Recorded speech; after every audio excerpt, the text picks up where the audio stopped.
didn't materialize out there today. So a lot of lack of discipline, lack of reactionary intelligence, just a lot of different things that we got to get better at. Got to continue to preach.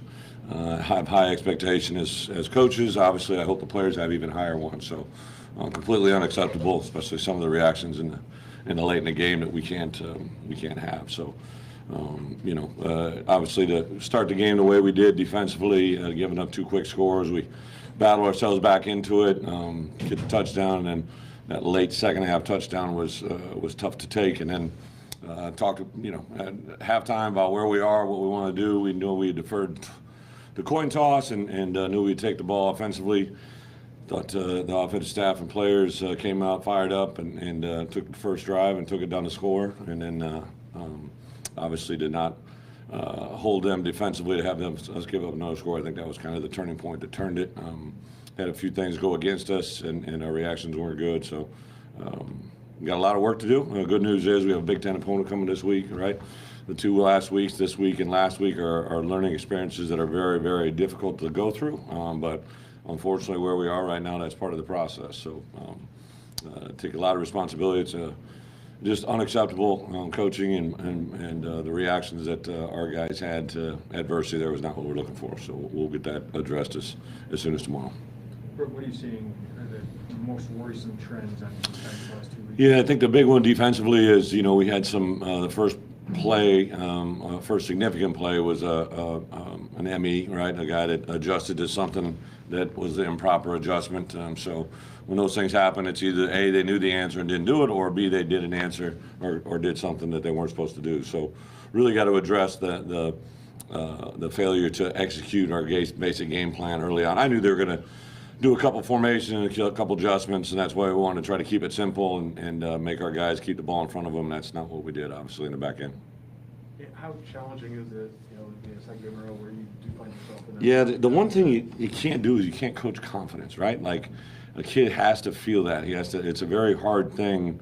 You can say things and do things and try to build it up, but until they've actually done it, until they've actually, executed it in a big time environment, they tend to flinch and go back to things they've reverted to. I look Tony Adams, who's got more than enough ability and mental strength and love the attitude and everything, and he's got a routine plays on top of the guy, and he just grabs him, he flinches. He actually almost makes an interception, but his reaction was to grab one, and it's a penalty, and that's just something that's hard for us to get, but it's something that we got to keep preaching and coaching and hopefully get it out of him.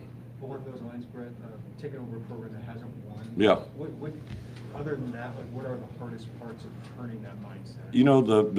The unwavering way, emotion of just doing it the right way over and over and over, even when they haven't seen it, right? To be able to battle through the adverse moments, and then there's going to be one moment, there's going to be one time where somebody's going to do something that'll kind of just affect the whole sideline, and when that happens, I think it'll be significant, and we'll definitely feel it when it happens. But it's something you can't really force. It's just got to naturally come out of there. I think defensively, also we got to get guys that are just ready to just pull the pin and go, right? Like react to what they see and make a play.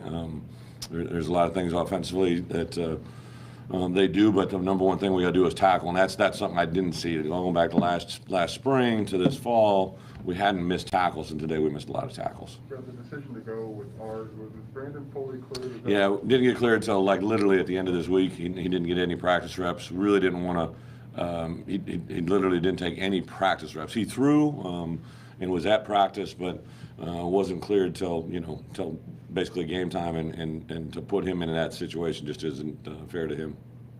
What did you see maybe in that first scoring drive in the second half that worked well, and then maybe what wasn't repeatable? For us offensively? Yeah. I thought, one of our things was to, get the ball on the perimeter and do some things there that I thought were good. When Josh was in there, when McCray's in there, we, threw in some pass plays, right? He had been there primarily when it was run plays, so we gave up a couple different looks to them that we had shown earlier in the season as well as during the course of the game. But just playing with some confidence, we stayed ahead of the chains. I thought that was a big part of our game plan, was to stay ahead of the chains offensively, and that we were able to do that on that drive. Really, any of the drives that we had success, that's what happened. We stayed ahead of the chains. I guess then what maybe wasn't repeatable about that as second half? I think we got a critical penalty, right? I remember we had an 8-yard gain. It was going to have been 2nd and 2, and we got a personal foul for talking too much to an opponent. So that changed it from a 2nd and 2 to a 2nd and 12 or whatever it was, 2nd and extra long. So that, we just, again, it's hard enough to beat an opponent. We can't, beat our opponent and ourselves. So to execute and do the things we have to do to beat our opponent has to be our focus. Coach, can you talk a little bit more about the culture things, the penalties, the football IQ stuff, and Yeah. what are those challenges, and how do you address those? Yeah, I think the big one, right? Like I look at where we were that first game. I believe we had 4 penalties, if I'm not mistaken, and then I think we might have had 4 penalties on 1 drive this time. It's just like when it rains, it pours, and again, it's not so much what happens; it's how you react to what happens, and the clarity of that. Even myself, like I have to make sure that I handle the moment and react to the things that I see in our players. There's definitely some teaching moments that we had today that I think will be even more maximized tomorrow during film sessions. And the fall behind early, does that take you a little bit out of your comfort zone offensively? Well, to be on the road, right, and to be down 14 before the midway through the first quarter is not a positive thing. But I did like the response that our offense gave. Defensively, they came in and played all the way to, I believe, that 3-minute mark. But again, that drive, if I'm not mistaken, was or early in the second half was created by we get them into 3rd down, 3rd and 4, and we jump off sides, right? We just some things that we can't do. You can't do everything you're supposed to do to get them in a 3rd down situation and give them a free play. I think you talked about something along the lines of something will happen and that confidence will kind of spark. Yeah. Those galvanizing moments, you can't really force them, but is there any way you can accelerate? Yeah, I think that's the number one driving force for our coaches, right? Is to put it in their hands. Offensively, defense, special teams. You give them a plan, you give them the execution, you give them the fundamentals, you coach them. But until they feel it, right? It's one thing to know it, right? Like, I know how to do this, I know how to do that, but they got to feel it. They have to be able to understand this is when it happens, right? When I do this, this is the result. And until they go through that, until they feel that, it's more of just something we're chasing. I know you're focused on this season, but how does all that play into recruiting? Is it a recruiting issue? Have you identified these last couple of weeks what some of your needs I appreciate are? the question. I think recruiting is recruiting, right? Like, when I'm out on the field during a game, like, I'm not thinking about recruiting. Football is football. Played on Saturdays. Everything always affects recruiting, right? From every press conference to every phone call you make to every detail that we do during the course of the week. But game days is its own special entity. Obviously, the defeats and victories will affect recruiting in that regard. But I don't really ever look at recruiting on a game day environment, right? The roster is what we had and what we did and what we added till fall camp, and now we'll play the season as we see it, and then then we'll make a transition to next year's roster and that. But I don't really see it as that.